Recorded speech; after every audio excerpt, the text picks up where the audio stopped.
संरेख दिखाने के लिए हम क्या करेंगे, कोई भी दो दूरियों का योगफल, कोई भी दो दूरियों का योगफल अगर तीसरी दूरी के बराबर आ जाता है तो हम कहते हैं। तो समकोण त्रिभुज के शीर्ष बोल रहा है तो यहां पर समकोण त्रिभुज का बेसिक प्रॉपर्टी पता होनी चाहिए कि भाई समकोण त्रिभुज कहते किसको हैं। समकोण त्रिभुज ऐसे त्रिभुज को बोलते हैं जिसकी किसी एक, अगर मैं सिर्फ लंबाइयों के आधार पर बात करूं, भुजाओं की लंबाइयों के आधार पर बात करूं।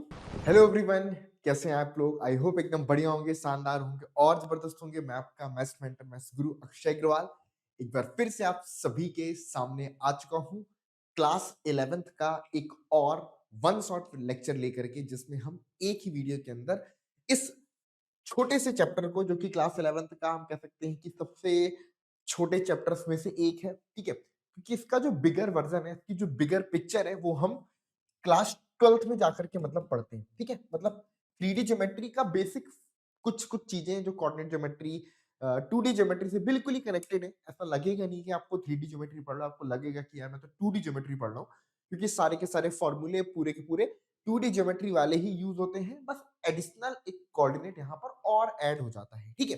तो बेसिकली इस चैप्टर को हम छोटा चैप्टर है तो फटाफट से कंप्लीट करेंगे, ज्यादा टाइम नहीं लगेगा। मेरी कोशिश रहेगी कि 1.5 आवर में चैप्टर आपका पूरी तरह से कंप्लीट हो जाए और जो जो चीजें इस चैप्टर में पढ़ाऊंगा इसके बाहर से आपको कुछ और करने की रिक्वायरमेंट भी नहीं रहेगी। इतना ही सफिशिएंट है क्लास 11th के पॉइंट ऑफ व्यू से। क्लास 12th में जब जाओगे तो ऑलरेडी वहां पर हमें वेक्टर पहले पढ़ना पड़ेगा, वेक्टर के बाद फिर 3 डायमेंशनल ज्योमेट्री पढ़ोगे, तो वहां पर आपको पूरी 3D एक बिगर पिक्चर के फॉर्म पर नजर आएगी, ठीक है। इसके अलावा अगर आप जेई एग्जाम के लिए प्रिपेयर कर रहे हो, है ना, तो उस केस में आप 11th क्लास में ही हो सकता है कि कुछ ऐसी चीजें भी डिस्कस करी जाएंगी आपसे, जो कह सकते हैं कि 12th में भी आपको, मतलब उस टाइम पे जो पढ़ाई जाती है वो आपको अभी से भी डिस्कस करना स्टार्ट कर दिया जाता है। तो जो बच्चे जेई वगैरह के लिए प्रिपेयर करते हैं उनको 11th क्लास में ही ये काफी कुछ और डीप या और गहराइयों में पढ़ा दिया जाता है। बट ये जो मैं लेक्चर बना रहा हूँ, ये जो वन शॉट लेक्चर बना रहा हूँ, ये प्रॉपर 11th क्लास के सिलेबस से अलाइंड है, ठीक है। जो सिलेबस है उतना ही पढ़ाऊंगा, उसके आगे का नहीं पढ़ाऊंगा, ठीक है। चलिए जी शुरू करते हैं। यहां पर अगर मैं बात करूं तो क्या क्या चीजें हैं भाई, देखो, जैसे कि हम जब पढ़ते हैं आपका 2 डायमेंशनल ज्योमेट्री, यानी कि कोऑर्डिनेट ज्योमेट्री जो हमने 2D में पढ़ी थी, उसमें जो जो चीजें हम पढ़ते हैं ना, है ना, उसी प्रकार यहां पर हम आपका त्रिविमीय आकाश में किसी बिंदु के निर्देशांक के बारे में पढ़ेंगे कि भाई किसी बिंदु के निर्देशांक त्रिविमीय आकाश में, यानी कि 3 डायमेंशनल ज्योमेट्री में निर्देशांक क्या होते हैं, ठीक है। निर्देशांकों को समझने के बाद, क्योंकि निर्देशांक तो भाई समझ लिया आपने, उसके बाद क्या आता है कि भाई जो हम 2 डायमेंशनल ज्योमेट्री में चतुर्थांश पढ़ते थे कि भैया एक समतल को, एक प्लेन को आपने दो लंब अक्षों की सहायता से 4 भागों में बांट दिया, प्रथम द्वितीय तृतीय और चतुर्थ चतुर्थांश। वहीं अगर मैं बात करूं तो आप, जब हम इसको स्टडी करते हैं तो यहां पर हम इसको अष्टांश में बांटते हैं, ऑक्टेंट में डिवाइड करते हैं, ठीक है। 8 भागों में इसको बांट देते हैं। तो अष्टांश क्या होते हैं, ठीक है। उसके बाद किसी अष्टांश में किसी बिंदु के या किसी निर्देशांक के चिन्ह क्या होते हैं, जैसे कि 2D ज्योमेट्री में हम पढ़ते थे कि प्रथम चतुर्थांश में x तथा y दोनों पॉजिटिव होते हैं, सेकेंड क्वाड्रेंट में x नेगेटिव y पॉजिटिव होता है। उसी तरीके से जब अष्टांश की बात आती है तो बिंदु के जो चिन्ह है, ठीक है, चिन्ह परिपाटी जिसको हम बोल सकते हैं, है ना, चिन्ह परिपाटी यहां पर हम आपका स्टडी करेंगे, ठीक है जी। चलिए चिन्ह परिपाटी यहां पर स्टडी किया जाएगा। उसके अलावा दूरी सूत्र यहां पर पढ़ेंगे, ठीक है। उसके अलावा यहां पर हम दूरी सूत्र पढ़ेंगे। दूरी सूत्र के बाद हम यहां पर पढ़ेंगे आपका जो सेक्शन फॉर्मूला होता है, विभाजन सूत्र होता है, ठीक है, विभाजन सूत्र, है ना, विभाजन सूत्र को स्टडी करेंगे। ये सारी की सारी चीजें बिल्कुल इजी है, जो 2D के फॉर्मूले हैं सेम टू सेम फॉर्मूले यूज होते हैं, बस एडिशनल कोऑर्डिनेट ऐड कर दिया जाता है। दूरी सूत्र, विभाजन सूत्र, इसके अलावा केंद्रक, त्रिभुज के केंद्रक के निर्देशांक, ये सारे कुछ टॉपिक्स हैं, है ना। संरेख सिद्ध करना है, समांतर चतुर्भुज के शीर्ष बताना है, ऐसे तमाम प्रकार के सवाल यहां पर हम स्टडी करने वाले हैं इस पर्टिकुलर चैप्टर के अंदर। चलिए तो शुरू करते हैं बच्चों। सबसे पहले हमारा त्रिविमीय आकाश, 3 डायमेंशनल ज्योमेट्री होती क्या है ना बच्चों। जैसे कि हम देखते हैं कि जैसे हमारे पास कोई पेपर है या कोई सीट है फॉर एग्जाम्पल, ठीक है, मान लो मेरे पास में एक ये ब्लैंक मान लो सीट है, ठीक है, अब इसको हम, क्योंकि इसके पास एक लंबाई है, इसके पास एक चौड़ाई है, ठीक है, इसको हम समतल बुलाते हैं, ठीक है, इसको हम समतल बुलाते हैं। लेकिन जिस हम और आप जिस जगह पर बैठे हो आप, क्या वहां पर केवल लंबाई और चौड़ाई है? ऊंचाई भी तो शामिल है। यानी कि हम जिस आकाश में रहते हैं, जिस डायमेंशन में रहते हैं, उसको हम त्रिविमीय आकाश बोलते हैं, जिसमें लंबाई, चौड़ाई और ऊंचाई तीनों प्रकार की विमाएं शामिल है, ठीक है। तो बच्चों, अगर मैं यहां पर ध्यान से देखूं कि यहां पर हम इस पूरे आकाश को, है ना, इस पूरे आकाश को हम दो समतलों की मदद से, दो समतलों की मदद से मतलब अगर आप ध्यान से देखेंगे, दो क्या मतलब तीन समतलों की मदद से, तीन समतल में एक समतल आप ऐसे ले लीजिए जैसे कि ये हमारे पास क्या है, मान लो ये एक प्लेन हो गया, एक समतल ये हो गया, ठीक है, एक समतल ये हो गया, ठीक है, ये वाला एक समतल हो गया। दूसरा एक समतल हमने इस प्लेन के और ऐसे उसके एक लंबवत इस तरह से खड़ा कर दिया। तीसरा समतल हमने इनके परपेंडिकुलर खींच दिया। देख सकते हैं यहां पर तीन समतल हमारे पास में है। एक समतल ये वाला हो गया, ठीक है, एक समतल ये हो गया, दूसरा समतल हमारे पास ये वाला हो गया, ठीक है, कुछ इस प्रकार से। मैंने जो पिक्चर लगाया है वो इस प्रकार का लगाया जिसमें आपको बहुत इजीली दिख पा रहा होगा कि यहाँ पर तीन समतल है, एक, दो और ये तीसरा वाला समतल, ठीक है। इन तीन समतलों को अगर आप ऑब्जर्व करोगे, ध्यान से देखोगे, इसने हमारे पूरे के पूरे आकाश को, पूरे के पूरे, जैसे कि एक कागज में अगर हम दो लंब अक्ष खींचते हैं तो चार भाग में डिवाइड हो जाएगा, ठीक है। उसी प्रकार यहां पर अगर आप ध्यान से ऑब्जर्व करोगे तो इसने पूरे लंब अक्ष को टोटल 8 भागों में बांट दिया है। कितने भागों में बांट दिया है? 8 भागों में बांट दिया है, ठीक है। 8 भाग कौन कौन से हैं अगर आप ऑब्जर्व करोगे तो 8 भाग यहां पर हमारे, पहला भाग अगर आप देखोगे तो ये वाला हमारा फर्स्ट पार्ट है, मतलब यहां पर दिखना चाहिए आपको, थोड़ा देख करके समझ में आएगा, पेन से लिखूंगा तो ऑब्वियसली समझ नहीं आएगा। ये येलो वाला, ये ब्लू वाला, ये पिंक वाला, ये हमारा पहला वाला भाग है, ठीक है। दूसरा भाग ठीक इसके जस्ट पीछे है, ठीक है, जहां पर ये प्लेन और ये इनसे घिरा, तो ये दूसरा वाला पार्ट हो गया, ठीक है। पहला दूसरा हमारा इस तरीके से हो गए। उसके बाद अगर हम ध्यान से देखेंगे तो इस तरफ का हिस्सा, यानी कि यहां पर हमारे पास तीसरा होगा और इस तरफ पे हमारे पास में चौथा होगा। तो एक, दो, तीन, चार, चार भाग ऊपर की तरफ हो गए, ठीक है, जो हमारे पास ऊपर की तरफ है, यानी कि एक्स अक्ष से ऊपर की तरफ पर है हमारे, ठीक है। उसके बाद नीचे तरफ पर आओगे तो ये हमारे पास पांचवा, फिर इसके पीछे वाला छठवां, फिर उस तरफ पे भी एक पीछे बन रहा होगा जो अभी तो नहीं दिख रहा, लेकिन सातवां, और यहाँ वाला आपका आठवां। तो टोटल 8 भागों में बट जाता है, जिन्हें हम अष्टांश बुलाते हैं, जिसे हम क्या बुलाते हैं?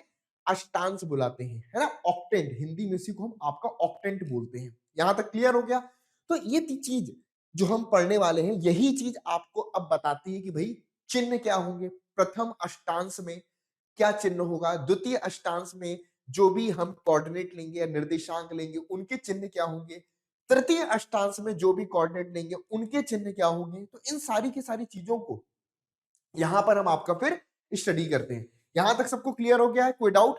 सिंपल है। चलिए अब जरा बात करते हैं, ठीक है, इन अष्टांशों के कोई भी बिंदु है, ठीक है, इस बिंदु पर कोई भी बिंदु को अगर निरूपित करना है तो ऑब्वियस सी बात है कि यहां पर किसी भी बिंदु को निरूपित करने के लिए तीन नंबर यूज होंगे, एक्स कोऑर्डिनेट, वाई कोऑर्डिनेट और जेड कोऑर्डिनेट, ठीक है।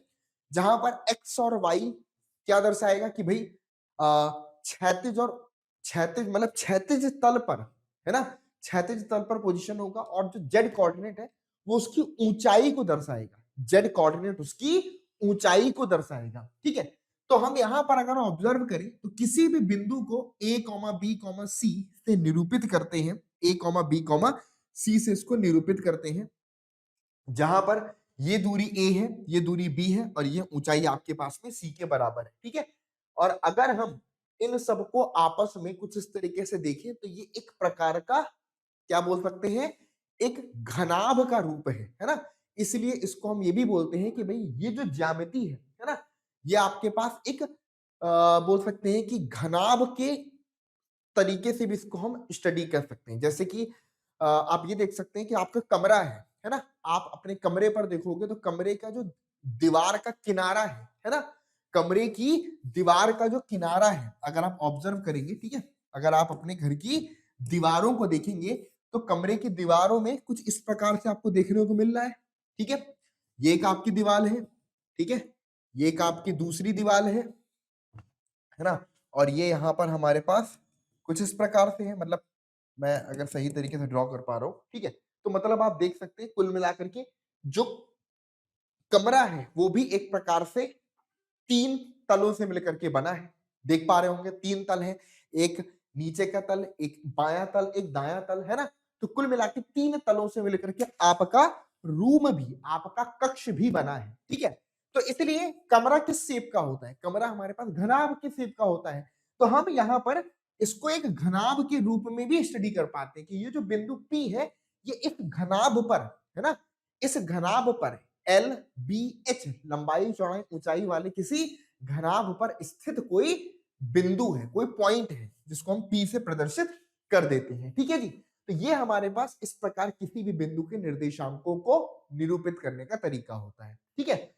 आगे बढ़ते हैं, चिन्हों के बारे में जानते हैं कि भाई किसी भी अष्टांश में जो चिन्ह है वो किस प्रकार के होते हैं। जैसे चतुर्थांशों में, प्रथम चतुर्थांश में x तथा y दोनों धनात्मक, द्वितीय चतुर्थांश में x ऋणात्मक y धनात्मक होता था, तृतीय चतुर्थांश में x y दोनों ऋणात्मक होते थे, चतुर्थ चतुर्थांश में x आपका धनात्मक और y ऋणात्मक होता था। उसी प्रकार जब हम अष्टांश की बात करते हैं तो अष्टांश लगभग लगभग बिल्कुल उसी के तरीके होते हैं। बस एक बात का ध्यान रखिए कि जो पहले 4 अष्टांश हैं, पहला, दूसरा, तीसरा, चौथा, इन चारों अष्टांश में जो जेड अक्ष है, जो जेड अक्ष होता है वो ऊपर होता है, यानी कि धन दिशा में होता है। और पांचवा, छठवां, सातवां और आठवां, ये जो 4 अष्टांश हैं, यहां पर जो आपका जेड अक्ष होता है वो नीचे की तरफ है, यानी कि ऋण दिशा में होता है। तो आप ऑब्जर्व करेंगे कि पहले 4 अष्टांश में, first, second, third and fourth में, आप देखोगे जो जेड है हमारे पास, जो जेड है वो प्लस प्लस प्लस प्लस है, ठीक है। और पांचवें, छठवें, सातवें और आठवें जो अगले 4 अष्टांश है, वहां पर जेड निर्देशांक आपका निगेटिव हो जाता है, ऋणात्मक हो जाता है। बाकी अगर आप चिन्हों को देखेंगे तो बिल्कुल चतुर्थांशों के जैसे x तथा y पहले चतुर्थांश में दोनों धनात्मक, दूसरे में x ऋणात्मक y धनात्मक, तीसरे में x और y दोनों ही ऋणात्मक, चौथे में x धनात्मक y ऋणात्मक। अब इन 4 चतुर्थांशों के बाद ये प्रोसेस वापस से रिपीट कर रही है। पांचवें में फिर से दोनों धनात्मक, छठवें में फिर से x ऋणात्मक y धनात्मक, सातवें में x और y दोनों ऋणात्मक और आठवें में x धनात्मक और y ऋणात्मक। यानी कि अगर आप ऑब्जर्व करोगे तो जो पहला चतुर्थांश है और जो हमारा पांचवा चतुर्थांश है, ठीक है, पहले और पांचवें दोनों में क्या संबंध दिख रहा है कि यहां पर x और y दोनों ही पॉजिटिव है, ठीक है, और पांचवें में भी x और y दोनों पॉजिटिव है। बस अंतर क्या है, पहले चतुर्थांश में z धनात्मक है और पांचवें में z ऋणात्मक है। इसी प्रकार दूसरे चतुर्थांश में x आपके पास ऋणात्मक होता है, y धनात्मक होता है, z भी धनात्मक होता है। लेकिन छठवें चतुर्थांश में x ऋणात्मक, y धनात्मक और z भी ऋणात्मक होता है। तीसरे चतुर्थांश में आपको पता है कि x y और x y दोनों ऋणात्मक, z धनात्मक होता है, ऊपर की तरफ ले रहे हैं। वहीं पर सातवें चतुर्थांश में x और y दोनों ऋणात्मक, z भी ऋणात्मक होता है, माइनस माइनस माइनस। क्लियर है? और चौथे चतुर्थांश में पता है कि x पॉजिटिव, y निगेटिव और z पॉजिटिव होगा, धनात्मक होगा। वहीं पर आठवें चतुर्थांश में आप देखोगे x पॉजिटिव, y निगेटिव और z भी निगेटिव होगा। तो बस इतना दिमाग में रखना है कि बाकी पहले 4 के जो चिन्ह होते हैं वही 5, 6, 7, 8 के चिन्ह होते हैं। बस अंतर है कि पहले 4 में z धनात्मक होता है और आखिरी 4 में, 5वें, 6वें, 7वें, 8वें में z निर्देशांक आपके पास ऋणात्मक होता है, निगेटिव होता है। बस इस चीज को दिमाग में रखना है। आपके यहाँ पर एक सवाल जो आता है वो सिर्फ इसी कॉन्सेप्ट पर बेस्ड भी आता है। यहां पर हमें यही बताना होगा कि किस चतुर्थांश का चिन्ह क्या होने वाला है, ठीक है। आ जाइए फटाफट से एक सवाल देख लेते हैं। लिखा हुआ है कि यदि बिंदु P के निर्देशांक यदि बिंदु P के निर्देशांक हमारे पास में 2, 4 तथा 5 है, क्या दिया गया है? 2, 4 तथा 5 दिया है, तो भाई F के निर्देशांक ज्ञात कीजिए। F यहां पर कहां दिख रहा है भाई? F की अगर मैं बात करूं, F ये बैठा हुआ है। F किस समतल पर मौजूद है? F हमारे पास किस समतल पर मौजूद है? तो F के समतल की बात करोगे तो ये रहा हमारे पास X और ये रहा हमारे पास Z, यानी कि F जो बिंदु हमारे पास है ना, F जो बिंदु हमें दिख रहा है, नोट करिएगा, F जो बिंदु हमको दिख रहा है वो आपके पास XY समतल पर स्थित है। कहां पर स्थित है? XY समतल पर, सॉरी XZ समतल पर स्थित है। X और Z समतल पर स्थित है, नोट कर लेना, XZ समतल पर स्थित है। XZ समतल पर स्थित है, ठीक है, XZ समतल पर स्थित है। यहां तक क्लियर है? तो अगर मैं देखूं XZ समतल पर अगर बिंदु P 2, 4, 5 है, तो XZ समतल के निर्देशांक क्या होंगे? तो यहां पर चूंकि y है ही नहीं, तो y को हम यहां पर क्या कर देंगे? आपके पास 0 कर देंगे और x तथा z को लिख देंगे। तो 2, 0, 5 बिंदु F के निर्देशांक हो जाएंगे, ठीक है। XZ समतल पर y निर्देशांक 0 होगा, XY समतल पर z निर्देशांक 0 होगा, ZY समतल पर x निर्देशांक 0 होगा। x अक्ष पर y तथा z निर्देशांक दोनों 0 होंगे, y अक्ष पर z तथा x दोनों निर्देशांक 0 होंगे और z अक्ष पर x तथा y दोनों निर्देशांक 0 होंगे। तो ये चीज दिमाग में रखना है, XZ बोल रहा है तो सीधे y को 0 कर दो, यानी कि बीच वाले टर्म को 0 कर दो, बाकी x वाला एज इट इज रहेगा, z वाला एज इट इज रहेगा। यहां तक क्लियर हो गया? इसी तरीके से हम मान लो हमसे बिंदु E की निर्देशांक पूछ लेता, E कहां पर स्थित है? E स्थित है हमारे पास, ये y है और ये हमारे पास z है। अगर ये नहीं दिख रहा है तो मैं आपको दिखा देता हूं। E हमारे पास कहां पर स्थित है? ये हमारे पास E हमारे पास ये बिंदु y है, तो y z समतल पर है। तो y z समतल पर बिंदु E के निर्देशांक अगर हम देखेंगे तो x निर्देशांक को 0 कर दीजिए, y 4 है, z 5 है, ठीक है। इसी प्रकार अगर बिंदु D के निर्देशांक बताने हैं जो कि x तथा y समतल पर स्थित है, तो निश्चित रूप से z निर्देशांक 0 हो जाएगा। तो यहां पर 2, 4, 0 हो जाएगा। यहां तक क्लियर हो गया? अच्छा, अभी हमने E के निर्देशांक बता दिए, D के बता दिए, F के बता दिए। अब जरा ध्यान से समझना, अगर मैंने यहां पर निर्देशांक बताने हैं, मान लो बिंदु A के, बिंदु A के, A कहां पर स्थित है? A हमारा x अक्ष पर स्थित है। इसका मतलब x अक्ष पर स्थित है तो x अक्ष के निर्देशांक केवल 2 लिख देंगे, बाकी y तथा z दोनों ही हम यहां पर 0 लिखेंगे। इसी प्रकार अगर बिंदु B की बात करें, B कहां पर स्थित है? बिंदु B निर्देशांक हमारे पास y अक्ष पर स्थित है। कहां पर स्थित है? y अक्ष पर स्थित है। तो y अक्ष पर स्थित है, तो y अक्ष पर स्थित होने के लिए y निर्देशांक 4 है, बाकी हमारे पास 0 हो जाएंगे। इसी प्रकार बिंदु C की अगर मैं बात करूं तो बिंदु C हमारे पास z अक्ष पर स्थित है। कहां पर स्थित है? z अक्ष पर स्थित है। तो z अक्ष पर स्थित है, इसका मतलब सिंपल कॉन्सेप्ट क्या हुआ कि z अक्ष पर x और y 0 हो जाएंगे। यहां पर 0, 0, 5 z अक्ष के निर्देशांक हो जाएंगे। इस बात को दिमाग में अगर आप रखेंगे तो किसी भी अक्षों पर अगर आपसे पूछे बिंदु के निर्देशांक तो लिख सकते हैं x y, y z, x z. किसी भी समतल पर पूछेगा तो आप निर्देशांक लिख सकते हैं। यहां पर आप देख सकते हैं सारे ही धन दिशा में है, तो इसलिए हमें कुछ भी यहां पर नेगेटिव लिखने की आवश्यकता नहीं थी। ठीक है, यहां तक सबको क्लियरली समझ में आ गया है? बहुत ही बढ़िया। आगे बात करते हैं, एक बिंदु अगर, अब बेसिक क्वेश्चन है जो हमारे एनसीईआरटी के ही सवाल है कि एक बिंदु अगर एक्स अक्ष पर स्थित है तो उसके वाई तथा जेड निर्देशांक क्या होंगे? इसका आंसर सिंपल है कि भैया 0 होंगे। वाई तथा जेड निर्देशांक क्या होंगे? 0, है ना। 0 को थोड़ा 0 की तरह लिख देता हूं, वो कहेंगे तो ये डबल 0 क्या होता है? क्लियर है? चलिए अगला है, एक बिंदु अगर एक्स वाई एक्स जेड समतल पर है, नोट करना, एक्स जेड तल में स्थित है, तो y निर्देशांक के बारे में आप क्या कह सकते हैं? तो हम कह सकते हैं इसका y निर्देशांक हमारे पास y निर्देशांक 0 होगा। क्लियर है? एक्स समतल पर y निर्देशांक आपका 0 हो जाएगा। आगे बढ़ जाते हैं, अगले सवाल पर आते हैं। उन अष्टांशों के नाम बताइए जिनमें निम्नलिखित बिंदु स्थित हैं। चलिए भाई, अष्टांशों के नाम बताने हैं। यहां पर देखेंगे एक्स भी पॉजिटिव, वाई भी पॉजिटिव, जेड भी पॉजिटिव, तीनों धनात्मक है। तो इसका मतलब है ये हमारा प्रथम चतुर्थांश में है। किसमें है? मतलब प्रथम अष्टांश में, फर्स्ट ऑक्टेंट में है। ठीक है, दूसरे पर आते हैं। एक्स धनात्मक है, वाई ऋणात्मक है, जेड हमारे पास धनात्मक है। नोट करिएगा, एक्स का पॉजिटिव, वाई का निगेटिव, या तो चौथा चतुर्थांश होगा या तो आठवां होगा। लेकिन जेड हमारे पास यहां पर पॉजिटिव है, यानी कि ये हमारे पास चौथा चतुर्थांश हो जाएगा। लेकिन इधर पे देखोगे 4 - 2 - 5, यहां पर एक्स पॉजिटिव है, वाई निगेटिव है और जेड भी निगेटिव है। इसका मतलब ये हमारे पास आठवां अष्टांश हो जाएगा, 8th ऑक्टेंट हो जाएगा। 4 2 - 5, यहां पर एक्स तथा वाई दोनों धनात्मक है, यानी कि पहला या फिर पांचवा। जेड हमारा निगेटिव है। जेड निगेटिव कब होता है? जब हमारे पास पांचवा चतुर्थांश होता है। तो ये हमारे पास पांचवा, मैं बार बार मुंह से चतुर्थांश बोल जाता हूं, लेकिन चतुर्थांश नहीं बुलाते हैं। त्रिविमीय आकाश में, 3 डायमेंशनल ज्योमेट्री में इनको हम अष्टांश बुलाते हैं। क्या बुलाते हैं बेटा जी? अष्टांश बुलाते हैं।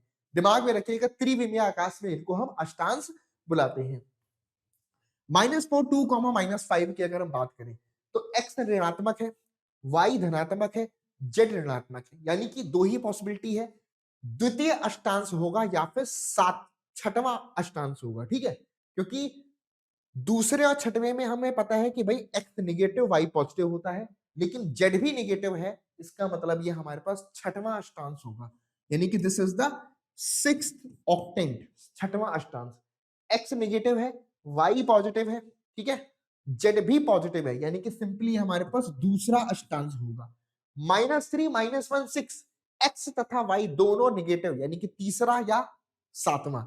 जेड भी पॉजिटिव है, जेड पॉजिटिव है, इसका मतलब है कि हमारे पास ये तीसरा अष्टांश होगा।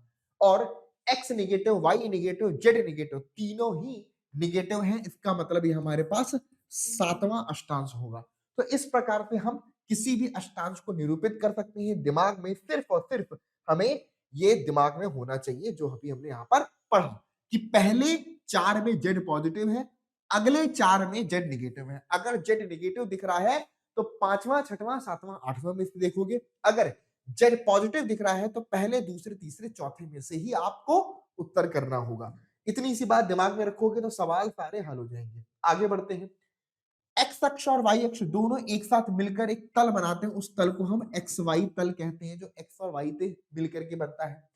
एक्स वाई तल में एक बिंदु के निर्देशांक किस रूप के होते हैं? तो देखो भैया, एक्स वाई तल की बात कर रहे हैं तो जेड निर्देशांक निश्चित रूप से 0 होगा।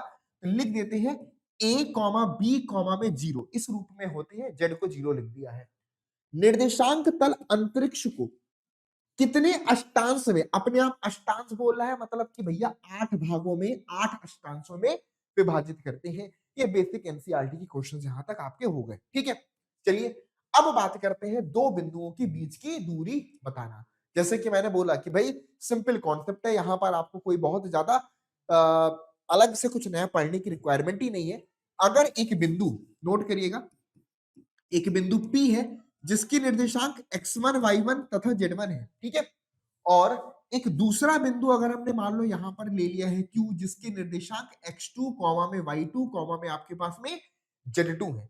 तो बिंदु P तथा Q के मध्य की दूरी अगर हमें बताना है, P तथा Q के मध्य की डिस्टेंस बताना है, तो यहां पर PQ बराबर हम लिख सकते हैं वर्गमूल, ठीक है, PQ बराबर हम लिख सकते हैं वर्गमूल आपके पास x2 माइनस में x1 का होल स्क्वायर प्लस में y2 माइनस में y1 का होल स्क्वायर प्लस में आपके पास z2 माइनस में z1 का होल स्क्वायर। ठीक है, ये हमारे पास PQ यानी कि बिंदु P और Q के मध्य की दूरी हो जाती है।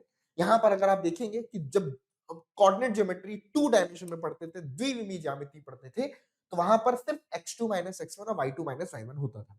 यहां पर हमने बस z2 माइनस z1 का होल स्क्वायर और एडिशनली ऐड कर देना है।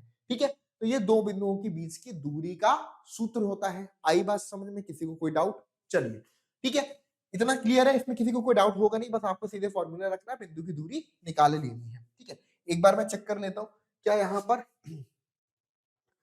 ओके विभाजन सूत्र नहीं लिखा है, तो मैं यहाँ पर खुद ही आपको बता देता हूँ। ठीक है, विभाजन सूत्र भी मैं यहाँ पर लिख देता हूँ। दूरी तो हमने समझ लिया, ठीक है, अब जरा बात कर लेते हैं थोड़ा सा विभाजन सूत्र के बारे में, ठीक है।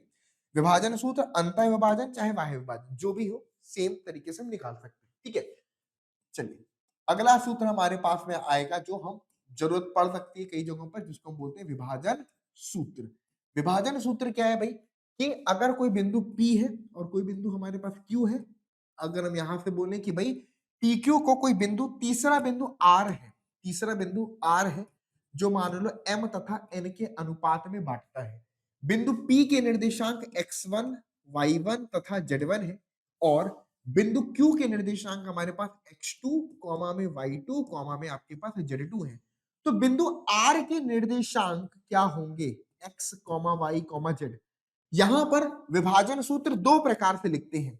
चूंकि बिंदु R, चूंकि बिंदु R जो है वो P तथा Q के बीच में स्थित है, P तथा Q के बीच में स्थित है। तो जब P तथा Q के बीच में स्थित होता है तो यहां पर अंतः विभाजन इसको हम बोलते हैं। इसको हम क्या बोलते हैं, इसको हम आपका अंतः विभाजन पढ़ते हैं, इसको हम अंतः विभाजन बोलते हैं। तो अंतः विभाजन निकालने के लिए यानी कि बिंदु R की निर्देशांक बताने के लिए x, y, z बताने के लिए हम क्या करेंगे, सिंपल सा कॉन्सेप्ट mx2 प्लस में, ध्यान रखिएगा अंतः विभाजन के वक्त पर धनात्मक चिन्ह आता है।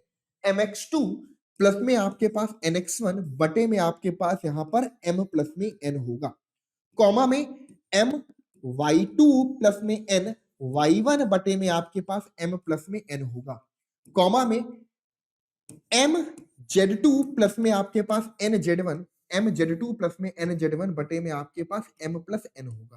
तो ये हमारे पास बिंदु R के निर्देशांक है x, y, z, mx2 plus nx1 बटे m plus n, my2 plus ny1 बटे m plus n, mz2 plus nz1 बटे में आपके पास m प्लस n। तो ये बिंदु R के निर्देशांक हो गए, इसको आप लोग नोट डाउन कर सकते हैं। इसको हम अंतः विभाजन बोलते हैं और अंतः विभाजन में हमेशा प्लस का चिन्ह आता है, ठीक है। वहीं पर अगर यहां पर हमारे सामने होता बाह्य विभाजन पूछता, देखो बाह्य विभाजन बच्चे समझते नहीं है सर, बाह्य विभाजन का मतलब क्या होता है। देखो जैसे कि बिंदु PQ है, ठीक है, अब इनके मध्य में न स्थित होकर के मान लो कोई बिंदु R जो है वो कहीं दूर पर जाकर के यहां पर कहीं पर इसी रेखा पर स्थित हो, है ना। बिंदु R मान लो कहीं यहां पर स्थित है, अब R PQ के बीच में न स्थित होकर के उसके बाहर है, ठीक है, रेखा वही है लेकिन बाहर है। तो यानी कि यहां पर इस स्थिति में ये कोई बिंदु M हो जाएगा और ये कोई हमारे पास मान लो N हो जाएगा। तो इस तरीके से इसको बाह्य विभाजन बोलते हैं। और जब हम इसको निकाल रहे होते हैं तो यहां पर एक ही काम करना है, फॉर्मूले में जब बाह्य विभाजन का बात करी जाएगी तो बस पूरे फॉर्मूले के अंदर जहां जहां प्लस है वहां वहां पर केवल माइनस का चिन्ह रख देना है, ठीक है। जहां जहां पर प्लस का चिन्ह है वहां केवल और केवल आपको माइनस का साइन लगाना है और कुछ भी नहीं करना। तो बाह्य विभाजन का सूत्र हो जाएगा mx2 माइनस में nx1 बटे में m माइनस में n। यहां से आपके पास बन जाएगा my2 माइनस में ny1 डिवाइड में आपके पास m माइनस में n, और यहां से बन जाएगा mz2 माइनस में nz1 बटे में आपके पास में m माइनस में n।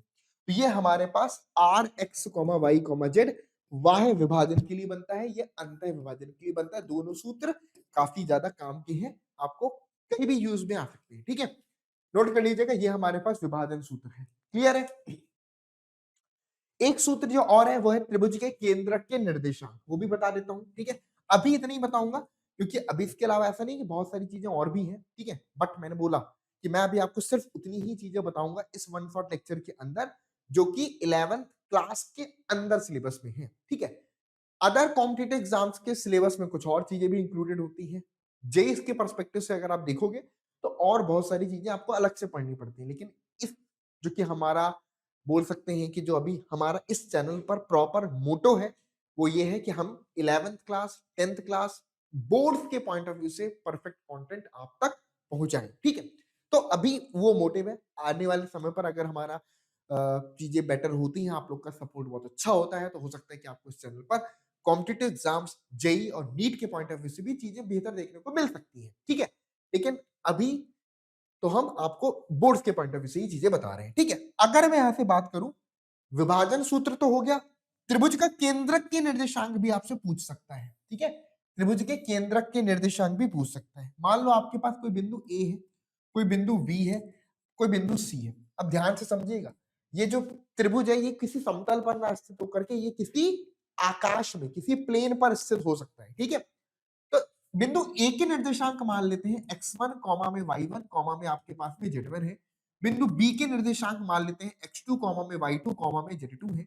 और बिंदु सी के निर्देशांक मान लेते हैं x3 कॉमा में y3 कॉमा में आपके पास में z3 है। तो अगर हमें बिंदु के केंद्रक, त्रिभुज के केंद्रक के निर्देशांक पूछ रहा है तो सबसे पहले समझ लीजिए त्रिभुज का केंद्रक होता क्या है। त्रिभुज का केंद्रक वह बिंदु होता है जहां पर त्रिभुज की तीनों माध्यिकाएं प्रतिच्छेद करती हैं, विभाजित करती है, ठीक है। माध्यिकाओं का मतलब क्या होता है भाई? माध्यिका का मतलब होता है कि भाई एक ऐसी रेखा, शीर्ष ए से खींची गई ऐसी रेखा जो सामने वाले भुजा को दो बराबर भागों में बांट दे। जैसे कि बीसी को बिल्कुल बराबर बराबर भागों में बांट दे, उसका मध्य बिंदु से मिला दे। इसी प्रकार यहां से अगर मैं खींचूंगा तो ये कुछ हमारे पास ऐसे हो जाएगा, बिल्कुल मध्य से मिलाते हैं, ठीक है। चलिए, तो थोड़ा बहुत आगे पीछे हो सकता है बट कोशिश यही है कि बिल्कुल अलाइनमेंट के साथ है। इसके अलावा तीसरी हमारे पास मान लो ऐसे होगी। चलिए, तो ये जो तीनों माध्यिकाएं हैं, है ना, यहां पर मान लो ये बिंदु आपके पास मान लो डी है, ये बिंदु आपके पास मान लो ई है, ये बिंदु आपके पास मान लो एफ है। तो भाई एडी माध्यिका ने क्या किया? बीसी को बराबर बराबर भागों में बांट दिया, ठीक है। और बीई माध्यिका ने क्या किया? एसी को बराबर बराबर भागों में बांट दिया। और यहां पर सीएफ माध्यिका ने क्या किया? एबी को तीन बराबर बराबर भागों में बांट दिया, ठीक है। ये इसके बराबर है, ये इसके बराबर है, ये इसके बराबर है। तो त्रिभुज की तीनों माध्यिकाएं जिस बिंदु पर मिलती हैं उस बिंदु को हम त्रिभुज का केंद्रक बोलते हैं। तो इसको हम जी से प्रदर्शित करते हैं, ये त्रिभुज का केंद्रक कहलाता है, ये त्रिभुज का केंद्रक कहलाता है। तो आपसे सवाल में पूछ सकता है कि त्रिभुज के तीनों शीर्षों के निर्देशांक अगर दिए गए हैं तो त्रिभुज का केंद्रक के निर्देशांक क्या होगा? तो भाई त्रिभुज के केंद्रक के निर्देशांक बताने के लिए क्या करना है? हमें जी लिखना है और जी के निर्देशांक नोट करिएगा, ठीक है। जी के निर्देशांक होंगे तीनों एक्स कोऑर्डिनेट का योगफल, यानी कि x1 प्लस में x2 प्लस में x3 बटे में आपके पास 3 कॉमा में y1 प्लस में y2 प्लस में y3 बटे में आपके पास 3 और कॉमा में z1 प्लस में z2 प्लस में आपके पास z3 बटे में आपके पास 3, ठीक है। तो ये हमारे पास किसके निर्देशांक हो गए? त्रिभुज के केंद्रक के निर्देशांक हो गए, त्रिभुज के केंद्रक के निर्देशांक हो गए। नोट कर लीजिए, ये हमारे पास त्रिभुज के केंद्रक के निर्देशांक हो गए। यहां तक क्लियर हो गया? एकदम कोई डाउट? पक्का? First class. चलिए आगे पर बात करते हैं। सवाल, बिंदु P और Q के बीच की दूरी बताइए। सीधे दूरी का सूत्र लगाएंगे, फॉर्मूला आपको अभी मैंने बता ही दिया है कि अगर PQ दूरी बतानी है तो PQ बराबर लिख सकते हैं वर्गमूल के अंदर x2, एक बार फॉर्मूला लिख देता हूं दोबारा से, x2 माइनस x1 का होल स्क्वायर प्लस में y2 माइनस में y1 का होल स्क्वायर और प्लस में आपके पास z2 माइनस में z1 का होल स्क्वायर। ये हमारे पास दूरी सूत्र का फॉर्मूला हो गया। अब यहां पर अगर हम PQ की बात करें तो PQ बराबर हमारे पास क्या हो जाएगा? -4 माइनस में 1 का वर्ग, -4 माइनस में 1 का वर्ग, 1 माइनस में -3 का वर्ग, 1 माइनस में -3 करूंगा तो ये प्लस का 3 हो जाएगा, इसका वर्ग हो जाएगा।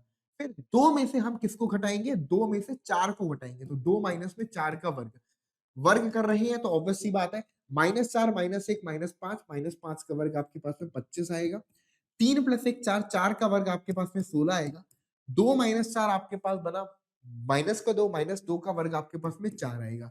तो यहां से 16 4 20, 20 25 हमारे पास 45 बन गया, है ना। 45, 45 का मतलब कितना होता है भाई? 9 5 जा, यानी कि हम इसको लिख सकते हैं 3 का स्क्वायर इंटू में आपके पास 5, तो 3 बाहर निकाल लीजिए, तो 3 वर्गमूल 5 यूनिट, इतनी इकाई हमको दूरी निकल करके आ गई है बिंदु P और Q के बीच में। केवल दूरी सूत्र लगाया और कुछ करना नहीं पड़ा यहाँ पर। आई बात समझ में? एकदम क्लियर है, बहुत ही बढ़िया। लिखा है कि दर्शाइए कि बिंदु P Q R हमारे पास संरेख है। दर्शाइए कि बिंदु P Q R संरेख है। तो देखो, अगर हम दूरी सूत्र का प्रयोग करें और संरेख दिखाना हो एक सिंपल सा काम क्या करना है, हमें यहाँ पर देखो ये काम हम त्रिभुज के क्षेत्रफल से भी निकाल सकते हैं, ठीक है, और इसको हम संरेख दिखाना है तो दूरी सूत्र भी प्रयोग कर सकते हैं, ठीक है।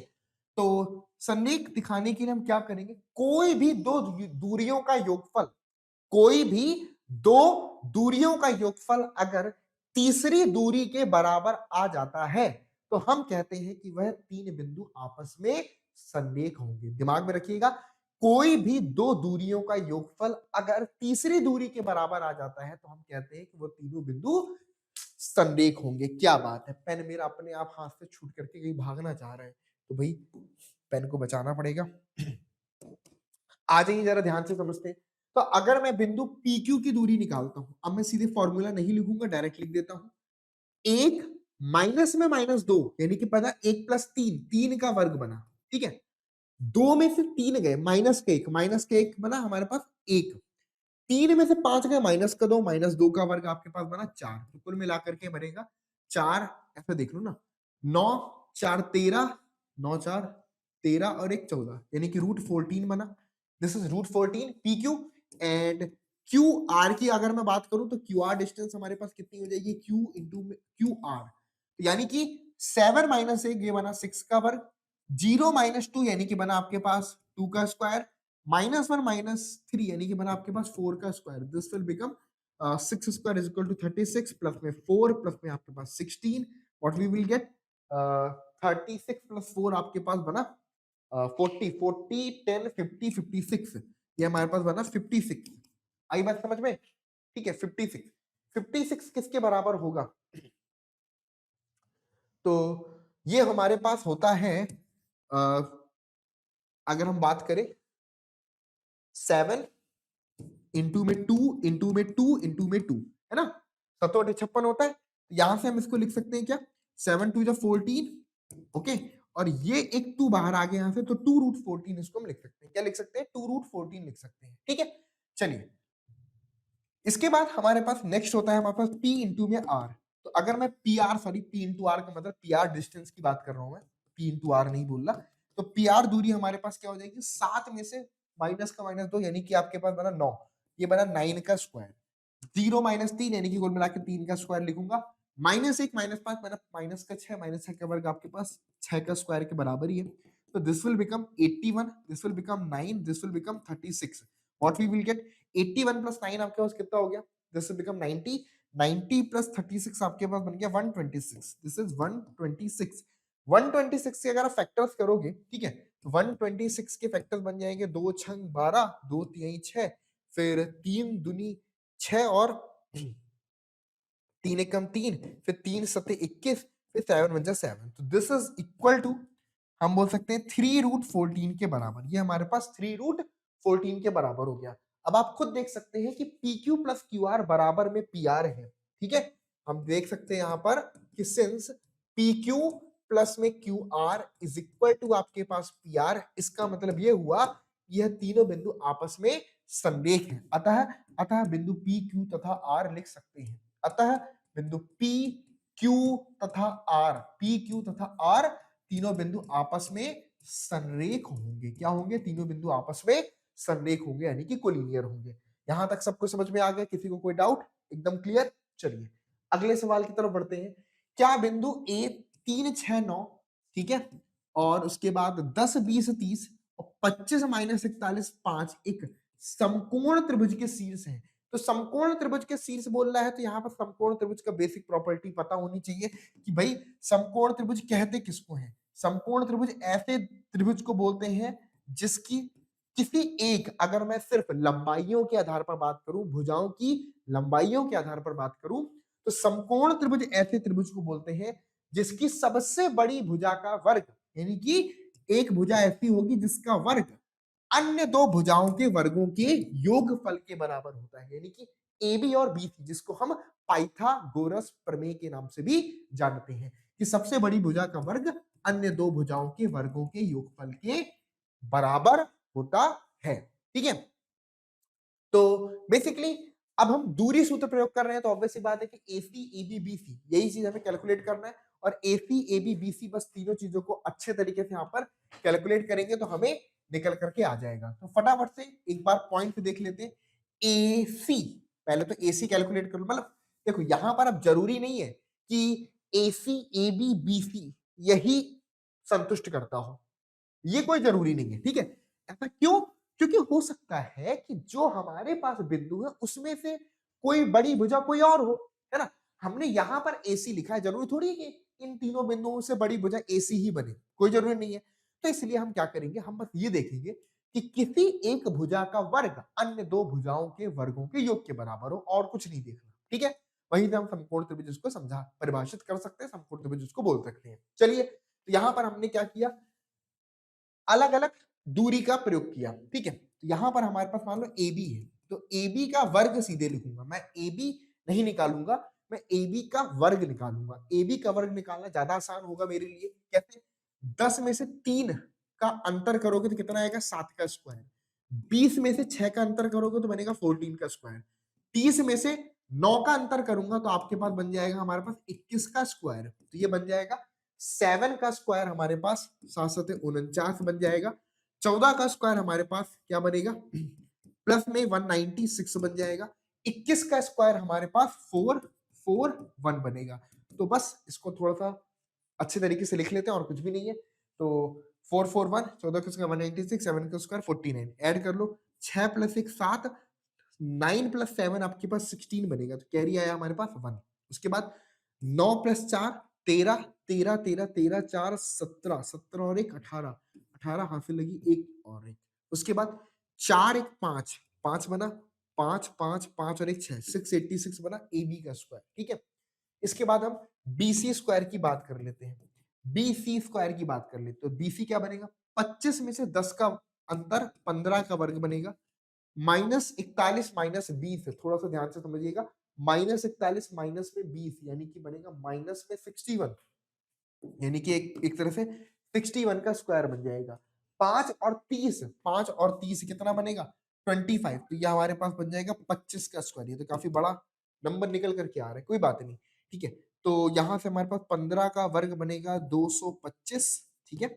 61 का वर्ग हम थोड़ा सा निकाल लेते हैं, 61 इंटू में 61 करके। तो यहाँ हमारे पास हो जाएगा 1 1 जा 1, 1 6 जा 6, यहाँ से 6 1 जा 6, 6 6 जा आपके पास 36। This will become 1, 6 plus 6 12, 6 plus 1 7 और 3 3 7 2 1। तो वी विल गेट 3 7 2 1, 3 7 2 1। और 25 का स्क्वायर इज 6 और 25। एक बार वापस से आपको ऐड कर देते हैं। 5 1 6 और 6 5 11, 11 की एक हासिल लगी आपके पास में 1। उसके बाद 2 प्लस 2 4, 4 और 2 6, 6 और 1 7। अभी ये कोई हासिल नहीं है हमारे पास। 7 और 6 हमारे पास, एक सेकेंड, 7 और 6 हमारे पास 13, और 13 और 2 हमारे पास 15 की 5 हासिल लगी हमारे पास 1 1। उसके बाद हमारे पास 3 है और यहाँ से 4, 4 5 7 1, बीसी का स्क्वायर बना। तीसरी दूरी और निकाल लेते हैं। यहाँ पर हमारे पास एसी का वर्ग निकाल लेते हैं, ठीक है।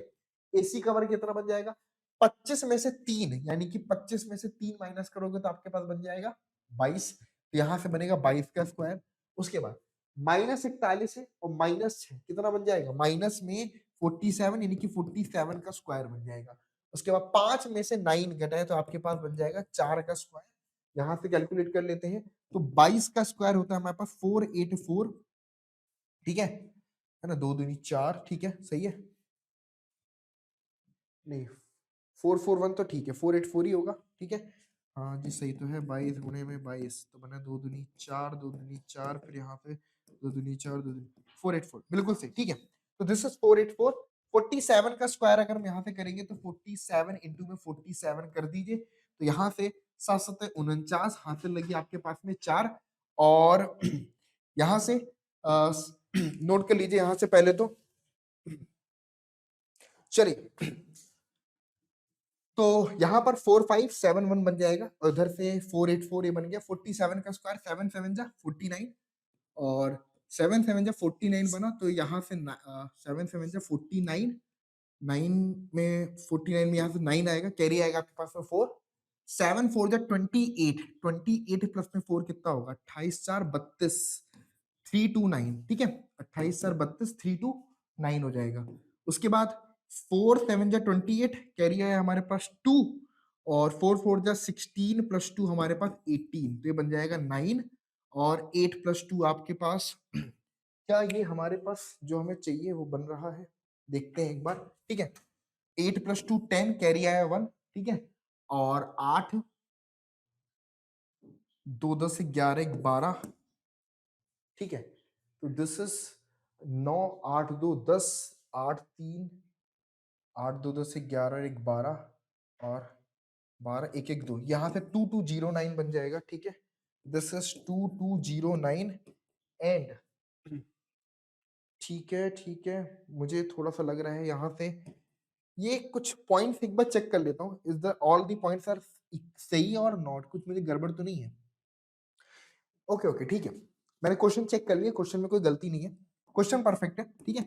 और हमसे क्वेश्चन में क्या पूछ रहे थे कि क्या बिंदु एक समकोण त्रिभुज के शीर्ष है, तो मतलब चेक करना है कि समकोण त्रिभुज के शीर्ष है या नहीं। तो हम यहाँ से वही चीज में कह रहा था कि समकोण त्रिभुज बनता तो दिख नहीं रहा, ठीक है। तो यहाँ से हमारे पास क्या हो जाएगा, इसको अगर हम देखेंगे तो 9 प्लस 6 आपके पास 17, 17 प्लस 4 आपके पास 21, तो 1 कैरी है आपके पास में 2, 1 कैरी है आपके पास में, यहाँ से 1 लिख लिया तो कैरी है आपके पास में 2। चलिए उसके बाद बात करते हैं 1 0 8, 8 और 1 आपके पास में 9 हो गया, 9 2 11, 11 की 1 हासिल लगी आपके पास में 1 हो गया, ठीक है।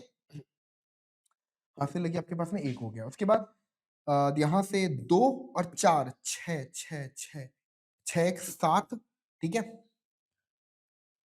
6 1 7 हो गया, 2 7 1 1, सही लिखा है। एक बार कैलकुलेशन और सम कर ठीक कर लेते हैं, कुछ गड़बड़ ना हो, ठीक है। तो ये हम देख सकते हैं 6 9 6 15 15 1 सेकेंड,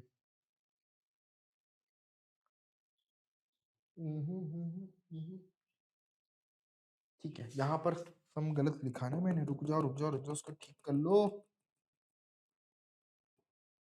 ठीक है। एक बार इसको ठीक कर लो फिर से, ये बना 9, ठीक है। 9 6 15, ओके। और 15 9 6 15 15 4 19 की 9 हाथ से लगी 1, सॉरी अब ठीक रहेगा। उसके बाद ये बना 1 और ये 0 ये 8, तो 8 और 1 9 और 9 1 10, 10 की 0 हाथ से लगी आपके पास में अगेन 1, ठीक है। फिर यहाँ से बना 2 और 4 6 और 1 7 और ये बना 2709, ठीक है। 2709 हम देख सकते हैं कि भाई AC का जो स्क्वायर है और जो AB का स्क्वायर है वो not equal to BC square है, ठीक है। AC का जो स्क्वायर है प्लस में AB का जो स्क्वायर है, AB का स्क्वायर नॉट इक्वल टू हमारे पास BC स्क्वायर, मतलब BC स्क्वायर के सम के बराबर नहीं है। तो कोई भी दो दूरियों का योगफल हमारा योगफल का वर्ग तीसरे के वर्ग के बराबर नहीं है, तो इसका मतलब क्या है, इसका मतलब यह है कि A तथा B तथा C आपके समकोण त्रिभुज के शीर्ष नहीं है। अतः क्या बोल सकते हैं, A B तथा आपके पास C समकोण त्रिभुज के, है ना, समकोण त्रिभुज के, समकोण त्रिभुज के, समकोण त्रिभुज के शीर्ष, समकोण त्रिभुज के शीर्ष नहीं है, ठीक है। तो अतः ए बी तथा सी समकोण त्रिभुज के शीर्ष नहीं है। क्लियर है, नोट कर लीजिए ए बी तथा सी हमारे समकोण त्रिभुज के शीर्ष नहीं है। चलो तो इस तरीके से हमारे पास ये कंप्लीट होता है। और इसके बाद अगला सवाल हमारे पास है कि दो बिंदुओं ए तथा बी के निर्देशांक क्रमशः 3 4 5 और -1 3, -7 है। गतिशील बिंदु पी के पथ का समीकरण ज्ञात कीजिए, जबकि लिखा है कि पीए का वर्ग प्लस पीबी का वर्ग बराबर में 2k वर्ग के बराबर है, 2k स्क्वायर के बराबर यहाँ पर हमको लिखा हुआ है, ठीक है। तो यहाँ पर हमारे पास बिंदु ए तथा बी के निर्देशांक बताना है, दिया है, और बिंदु पी के पथ का समीकरण। तो जब हमें किसी पथ का समीकरण बताना है, किसी बिंदु का बिंदु पथ बताना है, तो उस कंडीशन में बिंदु P बराबर x, y, z हो जाएगा। क्लियर है, बिंदु P बराबर x, y, z हो जाएगा। और यहां से हम क्या कह सकते हैं, है ना, बिंदु P के निर्देशांक x, y, z हो जाएगा। तो यहां से बिंदु P के निर्देशांक अब हम क्या बोल सकते हैं कि भैया A तथा B ऐसा है कि PA का वर्ग PB का वर्ग बराबर 2k स्क्वायर है। तो अगर मैं यहां से PA का वर्ग बताऊं, सिंपल है, ठीक है। तो PA का वर्ग बनेगा x माइनस में 3 का, ठीक है, x माइनस में 3 का होल स्क्वायर, और यहां से y माइनस में 4 का होल स्क्वायर, ठीक है, उसके बाद z माइनस में 5 का होल स्क्वायर, z माइनस में 5 का होल स्क्वायर, ठीक है, x माइनस 3 का होल स्क्वायर प्लस में y माइनस 4 का होल स्क्वायर प्लस में z माइनस में 5 का होल स्क्वायर।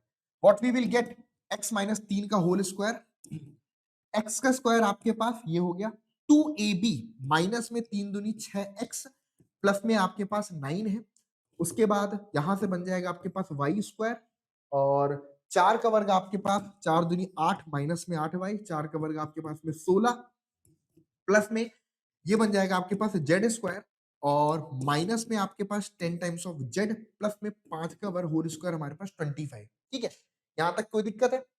माइनस चेक कर लेना, कैलकुलेशन मिस्टेक ना हो जाए, बाई डिफॉल्ट गलती हो जाती है तो ठीक कर लेना उसको। मुझे कमेंट में तुम लोग लिख जाते हो ये क्या कर दिया आपने, माफ करता हूँ, माफ मतलब माफी चाहता हूँ अगर गलती से कोई मिस्टेक हो जाए हमसे, ठीक है। तो यहाँ से हमारे पास क्या बन रहा है, पीए का वर्ग थोड़ा सा देख सकते हैं, सही लिखा हुआ है ना, माइनस का 6x 9, मैं फॉर्मूला चेक कर लेता हूँ, वाई स्क्वायर माइनस में 8y प्लस 16 माइनस का 10 प्लस 25, चलो तो ये बनेगा एक्स स्क्वायर, एक सेकेंड बाबू, एक्स स्क्वायर प्लस में वाई स्क्वायर प्लस में जेड स्क्वायर, माइनस में अगर आप देखोगे माइनस का 6x माइनस में आपके पास 8y, और माइनस में आपके पास 10 टाइम्स ऑफ जेड, माइनस में आपके पास 10 टाइम्स ऑफ जेड। अब यहां से अगर आप इसको सम कर दे, किसको सम कर दे, 9, फिर यहां से आपके पास 16, 16 के बाद आपके पास 25, तो कितना बन जाएगा 16 प्लस 9 25, 25 प्लस 25 आपके पास 50, तो यहां से हमारे पास 50 बन गया। तो ये हमारे पास पी ए का वर्ग निकल करके आ गया। इसी तरीके से हमें दूसरा काम करना है, पी बी का वर्ग निकालना है, यानी कि पी बी का स्क्वायर बताना है। तो पी बी का स्क्वायर कितना हो जाएगा, देखो भाई, एक्स प्लस वन का होल स्क्वायर, क्योंकि माइनस यहाँ पे लिखा है तो एक्स प्लस वन का होल स्क्वायर प्लस में वाई माइनस में 3 का होल स्क्वायर, वाई माइनस में 3 का होल स्क्वायर प्लस में जेड माइनस में माइनस 7 है तो जेड प्लस में 7 का होल स्क्वायर। इसको भी ओपन कर देते हैं, this is become x square plus में 2x प्लस में 1। Now this is become y square minus में आपके पास 6 टाइम्स ऑफ वाई प्लस में आपके पास यहाँ पर 9 हो जाएगा, प्लस में आपके पास जेड स्क्वायर, और 7 टू जा 14, 7 दूनी, हाँ, तो यहाँ से आपके पास प्लस में 14 टाइम्स ऑफ वाई प्लस में 7 का स्क्वायर आपके पास 49, ठीक है। तो एक्स स्क्वायर प्लस में 2x प्लस में 1, वाई स्क्वायर माइनस में 6y प्लस में 9, जेड स्क्वायर प्लस में 14y, है ना, 7 दूनी 14 प्लस में 49। तो यहाँ से हमारे पास क्या निकल करके आ गया, तो ये बन गया एक्स स्क्वायर प्लस में वाई स्क्वायर प्लस में जेड स्क्वायर, ठीक है। ओके, यहाँ से नोट करिएगा, 9 एक 10, 10 10 10 59, यहाँ से बन गया आपके पास 59, और एक सेकेंड बाकी लेटर भी है, 2x minus 6y plus 14y, 2x minus में 6y प्लस में आपके पास 14y, और यहां से बना 1 प्लस 49, यानी कि आपके पास, एक सेकेंड, 9 एक 10 10 यानी कि 59 बना, दिस इज प्लस में 59 बराबर में 0। अब ये हमारे पास पीबी स्क्वायर है, दिस इज पीबी स्क्वायर। क्या बोल रहा है, P A square plus PB square equal to 2k square, है ना। तो गतिशील बिंदु पी के पथ का समीकरण तो भैया हमें यहाँ पर रख देना है बस, और कुछ नहीं करना। तो P A square plus PB square अगर हम रखेंगे तो हमारे पास कुछ इस प्रकार से निकल करके आएगा, है ना, यानी कि पी ए स्क्वायर प्लस में पी बी स्क्वायर बराबर कितना बन जाएगा, x square plus y square, देखो दोनों तरफ है, इधर इधर दोनों तरफ है, तो ये बन जाएगा 2 टाइम्स एक्स स्क्वायर प्लस में 2 times, sorry, 2 times x square plus में 2 टाइम्स वाई स्क्वायर प्लस में 2 टाइम्स जेड स्क्वायर, ठीक है, 2 times z square, 2 x square plus 2 y square plus में 2 टाइम्स जेड स्क्वायर, मैंने P A square PB square दोनों को add किया है। फिर उसके बाद माइनस में 6x है, और यहाँ पर आपके पास प्लस में 2x है, तो माइनस 6 प्लस में 2 माइनस का 4x बनेगा। उसके बाद यहाँ पर माइनस का 8y है, और यहाँ पर आपके पास माइनस में 6y है, तो 8 पर 6 14, तो माइनस का 14 टाइम्स ऑफ y बना। फिर यहाँ पर माइनस का 10z है, और इधर पर आपके पास एक सेकेंड, यहाँ पर हम z लिखेंगे, यहाँ पर z लिखेंगे, दिस इज 14z बनेगा। तो फिर से देख सकते हैं, माइनस का 10z और प्लस का 14z, तो बचेगा यहाँ पर प्लस में 4z। 59 प्लस में 50 तो 109 बराबर में आपके पास इतना हमारे पास P A square plus PB square बन गया और लिखा है कि P A square plus PB square equal to 2 के स्क्वायर। तो अगर मैं इसको बराबर रख देता हूं 2 के स्क्वायर के तो कुल मिलाकर के ये हमारा आंसर बनेगा। ठीक है, ये हमारा आंसर, एक सेकेंड मतलब थोड़ा ठीक से लिख देता हूं। तो आंसर हमारे पास बनेगा 2x स्क्वायर प्लस में 2 टाइम्स वाई स्क्वायर प्लस में 2 टाइम्स जेड स्क्वायर माइनस में 4x माइनस में 14 टाइम्स ऑफ वाई प्लस में 4z और प्लस में 109 इक्वल टू आपके पास में 2 टाइम्स के स्क्वायर, है ना, इक्वल टू आपके पास में 2 टाइम्स के स्क्वायर, इक्वल टू आपके पास में 2 टाइम्स के स्क्वायर।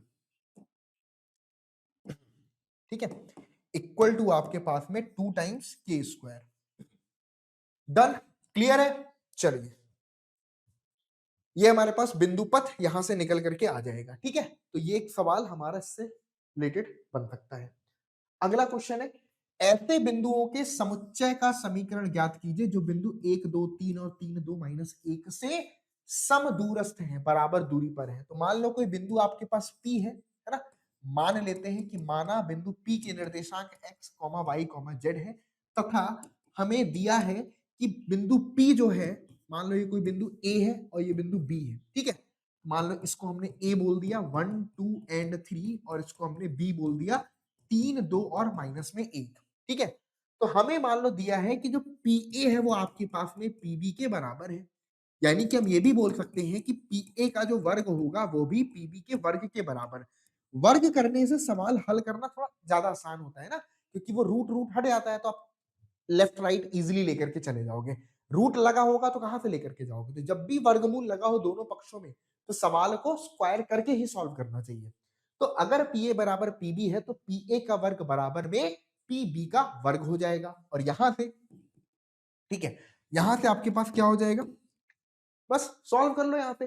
तो बिंदु P आपके पास एक्स वाई जेड है, A 1 2 3 है, तो ये क्या बनेगा, x माइनस में 1 का होल स्क्वायर प्लस में y माइनस में 2 का होल स्क्वायर प्लस में z माइनस में 3 का होल स्क्वायर बराबर में।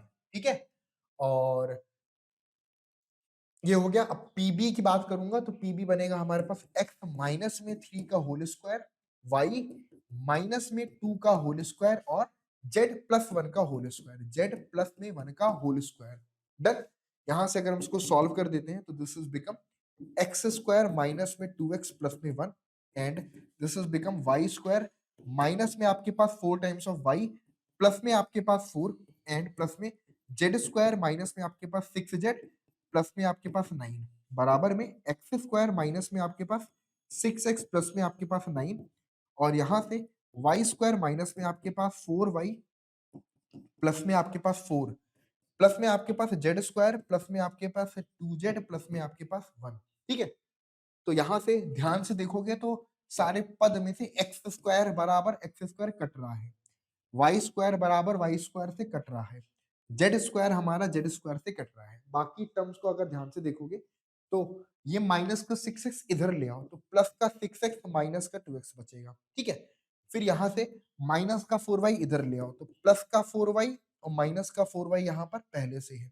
ठीक है, उसके बाद यहाँ से प्लस का 2z है तो माइनस का 2z हो जाएगा, यहाँ पर माइनस में 6z पहले से है। ठीक है, तो हमने एक्स वाई जेड टर्म्स को ले आए। उसके बाद क्या बच रहा है यहाँ पर, अगर देखोगे इस तरफ 1 बच रहा है और उसके बाद ये 4 बच रहा है और ये 9 बच रहा है, यानी कि 9 4 13 और 1 14, यानी कि प्लस का 14 यहाँ पर है।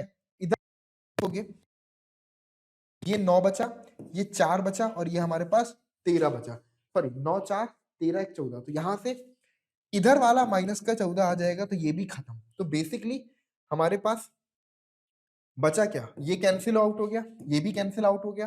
What we will get 6x minus का 2x, we will get 4 times of x। उसके बाद माइनस 2z माइनस का 6z माइनस में 8 times of z equal to 0, minus में 8 times of z equal to 0।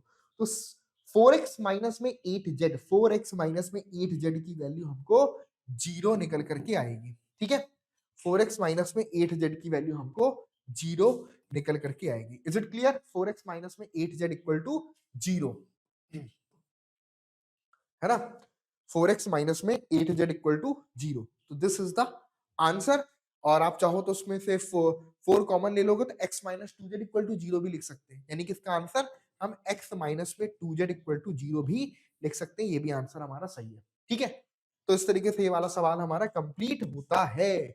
और अगला प्रश्न हमारे पास, बिंदुओं P से बने समुच्चय का समीकरण ज्ञात कीजिए जो बिंदु 400 बिंदु -400 से दूरियों का योगफल 10 के बराबर है।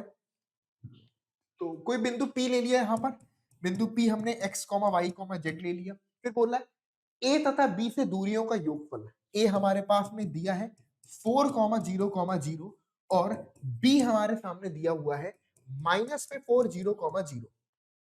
ठीक है, हमसे बोल रहा है कि भाई बिंदु P, ऐसा बिंदु P या ऐसा समीकरण बताइए कि भाई जो PA है और प्लस में आपके पास PB है, PA प्लस में PB, दूरियों का योगफल 10 के बराबर हो।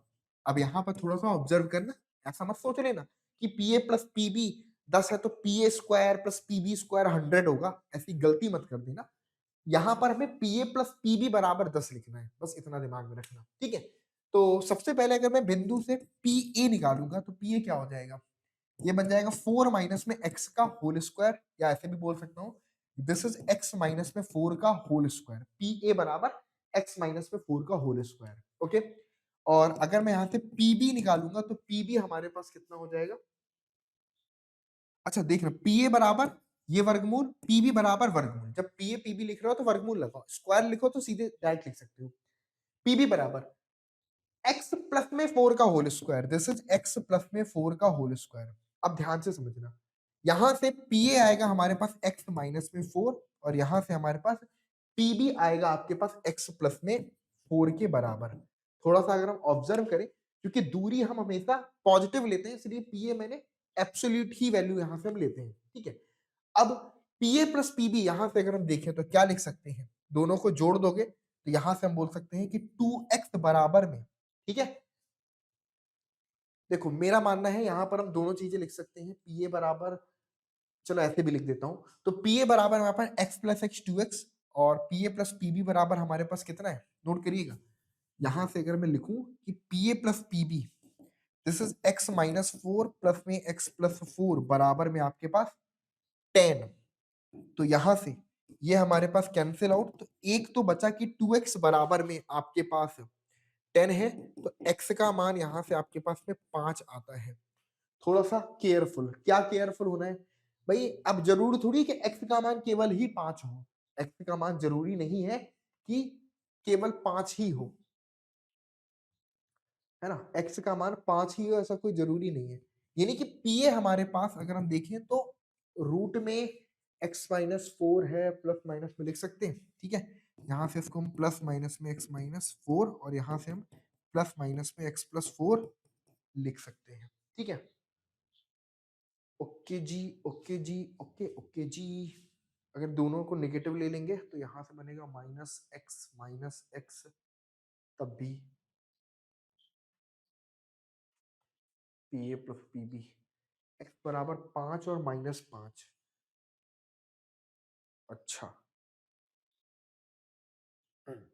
देखो अगर मैं यहाँ से x बराबर 5 लेता हूँ फॉर एग्जाम्पल, x बराबर 5 के लिए तो ट्रू है, 5 माइनस में 4 1 बचा, 5 प्लस में 4 9 बना, 9 प्लस 1 10, अगर मैं x बराबर यहाँ से फॉर एग्जाम्पल माइनस में 5 ले लूँ तो क्या ट्रू आएगा, -5 -4, -5 -4 आपके पास माइनस में 9 बचा, -5 प्लस का 4 हमारे पास माइनस में 1 बचा, दूरी हमारे पास 10, तो इधर से भी लिख सकते हैं। ठीक है, यानी कि -5 +5, यानी कि हम प्लस भी लेकर के करेंगे तो ये आएगा, और अगर माइनस लेकर के करते हैं, है ना, माइनस में x माइनस 4 और माइनस में x प्लस 4, इसका सम भी 10 है, तो यहाँ से x की वैल्यू माइनस में 5 आएगी, तो हमारे पास 5 और -5 ये हमारे पास समुच्चय बनेगा। ठीक है, 5 तथा -5 ये हमारे पास समुच्चय बन जाएगा, इसको नोट कर सकते हैं, 5 और -5। और भी पॉसिबिलिटी है ना, और भी पॉसिबिलिटी की अगर मैं बात करूं तो कुछ और पॉसिबिलिटी आ रही है, जल्दी चेक करके बताइए। चलिए तो अगले सवाल की तरफ बढ़ते हैं, अगला क्वेश्चन हमारे पास में है, बिंदु P से बने समुच्चय का समीकरण ज्ञात कीजिए जिनकी बिंदुओं A तथा B से दूरियों का योगफल 10 है। मतलब इस सवाल को भी बहुत इजी तरीके से कर सकते हो, लेकिन एक बार खुद से ट्राई जरूर करना। मैं समझा देता हूँ कि करना क्या है, थोड़ा सा कॉन्सेप्ट समझ लीजिए, उसके बाद थोड़ी सी कैलकुलेशन है, बट अगर आपने वो कैलकुलेशन कर ली तो इजीली आप सॉल्व कर सकते हैं। देखो बिंदु P यहाँ पर भी हम आपके पास x, y, z मान लेंगे। सवाल अपने आप से लगाना है ये वाला, और अभी वीडियो पॉज करके पूरा क्वेश्चन खुद से लगाना, ठीक है। तो हमारे पास P x, y, z जो है वो बिंदु है।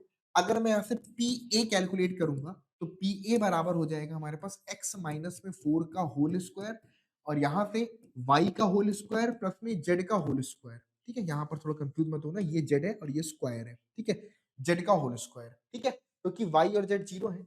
इसी तरह अगर हम यहाँ पर हम PB को लिखते हैं तो PB बराबर हमारे पास क्या हो जाएगा, रूट में देखिएगा माइनस है यहाँ पर x प्लस 4 का होल स्क्वायर प्लस में वाई स्क्वायर प्लस में आपके पास जेड स्क्वायर। ये पीए है और ये पीबी है। हमको बोल रहा है कि इन दोनों दूरियों का योगफल पीए प्लस में पीबी बराबर में 10 दे रखा है, ठीक है।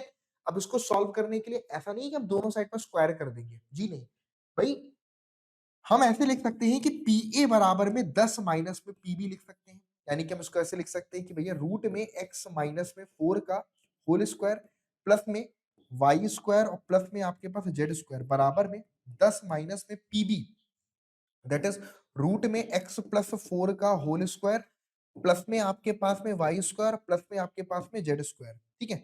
ये हमारे पास नोट करिएगा, P is equal to 10 minus में आपके पास पीबी है, तो PA is equal to 10 minus में आपके पास पीबी है, डन। तो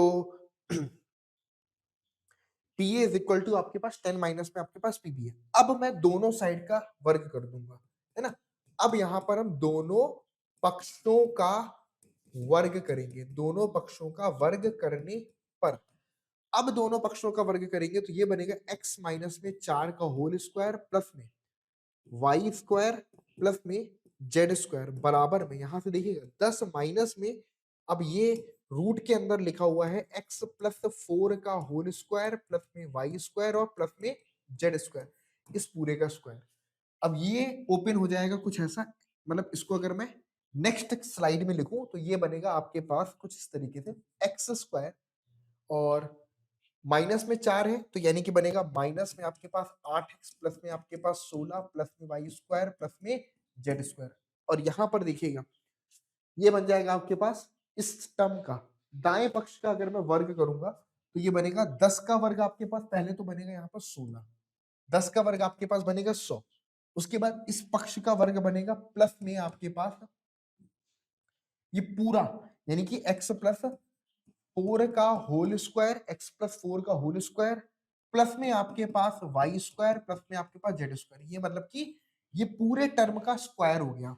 उसके बाद माइनस में आपके पास 2ab बनेगा। अब देखना a यहाँ पर 10 है, b यहाँ पर ये है, तो यानी कि ये बनेगा आपके पास 2 गुणे 10 और रूट के अंदर ये पूरा टर्म लिखा रहेगा x प्लस 4 का होल स्क्वायर, x प्लस 4 का होल स्क्वायर प्लस में वाई स्क्वायर प्लस में जेड स्क्वायर। थोड़ा सा कैलकुलेशन है इसमें, अब ध्यान से समझिएगा। ये बन गया एक्स स्क्वायर माइनस में 8x प्लस में 16 प्लस में वाई स्क्वायर प्लस में जेड स्क्वायर बराबर में 100।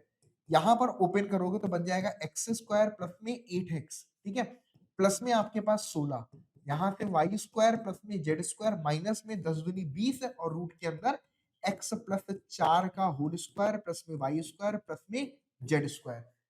अगर अब देखोगे तो एक्स स्क्वायर से ये x square cancel out, y square से ये y square cancel out, z square से ये Z square cancel out.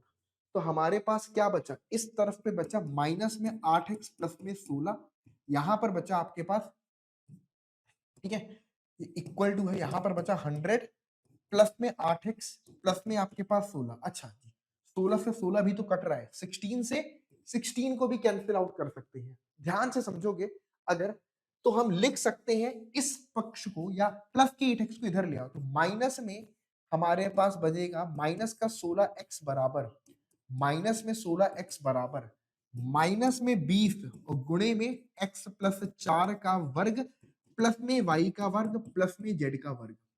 Okay, अब क्या करेंगे, दोबारा पुनः वर्ग करने पर, यहां लिखेंगे पुनः वर्ग करने पर, वैसे तो माइनस माइनस काट दो, अब लिख सकते हैं कि पुनः वर्ग करने पर, तो ये बन जाएगा 16 का वर्ग कितना होता है भाई, 16 का वर्ग होता है हमारे पास 256 एक्स स्क्वायर, यहां से बनता है आपके पास 20 और गुणे में x प्लस 4, एक सेकेंड, 20 का वर्ग हो जाएगा हमारे पास 400 ब्रैकेट में x प्लस 4 का होल स्क्वायर प्लस में वाई स्क्वायर प्लस में जेड स्क्वायर।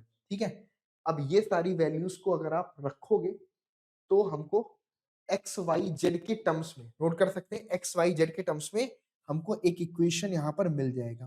क्लियर है? ओके, एक्स वाई जेड के टर्म्स में हमको एक इक्वेशन यहां से मिल जाएगा। बाकी कैलकुलेशन सिंपल करने का तरीका ये है कि भाई हम यहाँ पर कुछ काट पीट भी सकते हैं, है ना। काट पीट क्या सकते हैं, यहाँ से 4 चको 16 कर सकते हैं, 4 पंजे 20 कर सकते हैं, है ना, 4 5 जा 20 बोल सकते हैं। तो ये बन जाएगा, थोड़ा सा और सिंपल भी लिख सकता हूँ उसको, 4 का वर्ग करने पर 16x स्क्वायर बराबर 5 का वर्ग 25 इंटू में x प्लस 4 का स्क्वायर प्लस में y का स्क्वायर प्लस में z का स्क्वायर। अब ठीक है, बस मल्टीप्लाई करके लिख दो, आपका समीकरण आ जाएगा। मैंने पूरा ही क्वेश्चन सॉल्व कर दिया, लास्ट की कैलकुलेशन बस छोड़ी है, एक बार इसको अपने आप से कर सकते हैं। ठीक है, लगभग पूरा सॉल्व है, लास्ट की कैलकुलेशन बस छोड़ी है ना, उसको अब आप कर सकते हैं।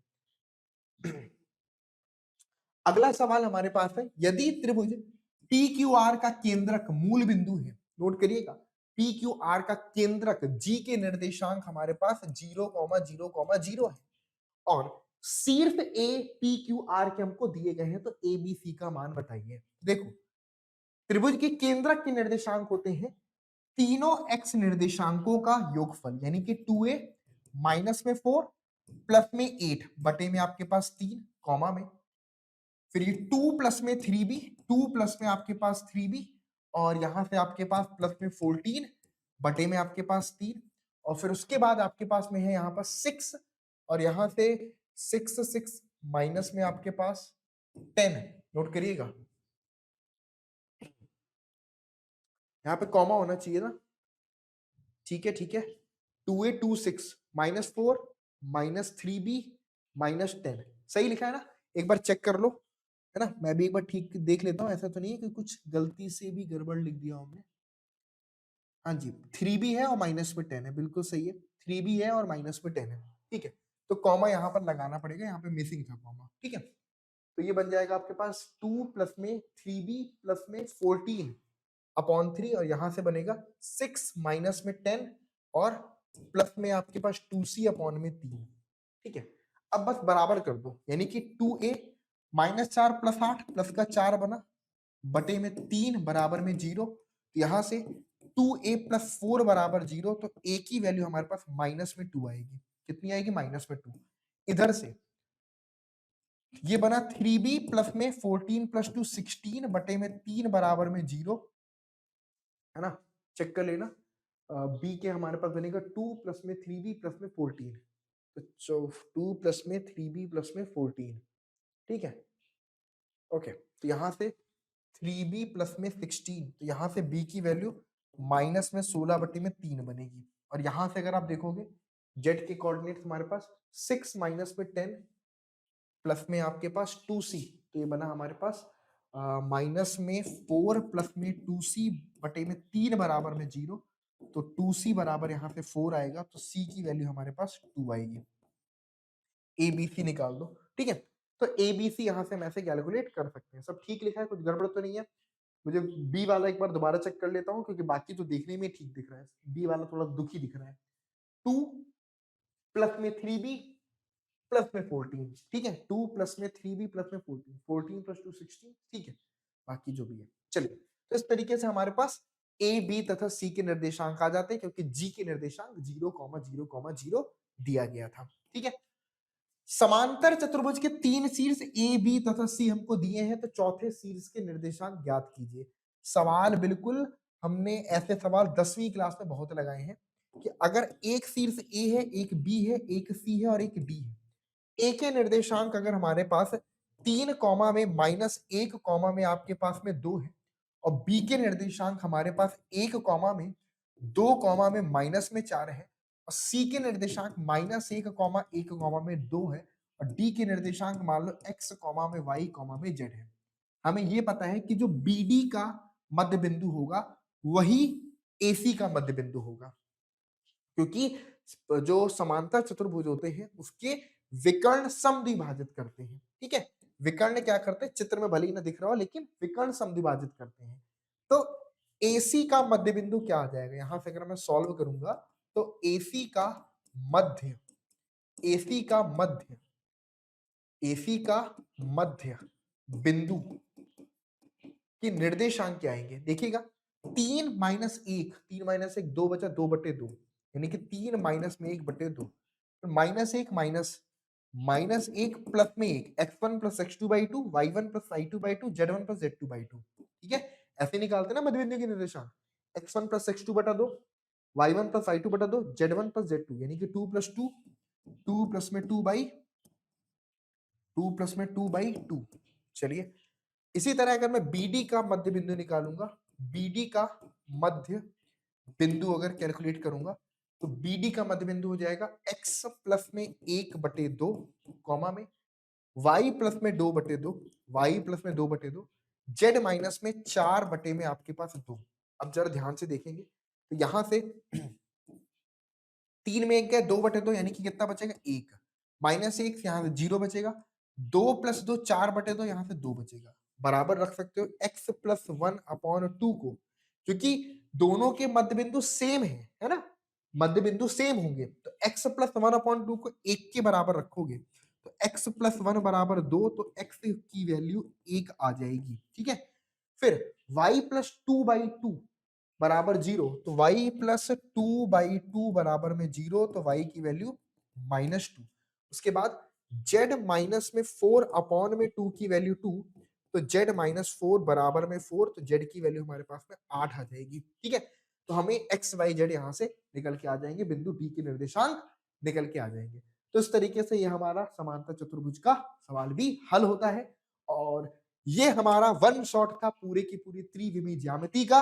इतना ही यहाँ पर आपको करना है, बाकी अगर आपको कुछ भी इस चैप्टर से रिलेटेड और भी कोई प्रॉब्लम्स हो, डाउट हो, तो आप कमेंट बॉक्स में लिख करके पूछ सकते हो, तो मैं कमेंट में ही आपका आंसर रिप्लाई में दे दूंगा। तो मिलते हैं नेक्स्ट क्लास में, तब तक के लिए goodbye, take care to all of you, thank you so much to everyone.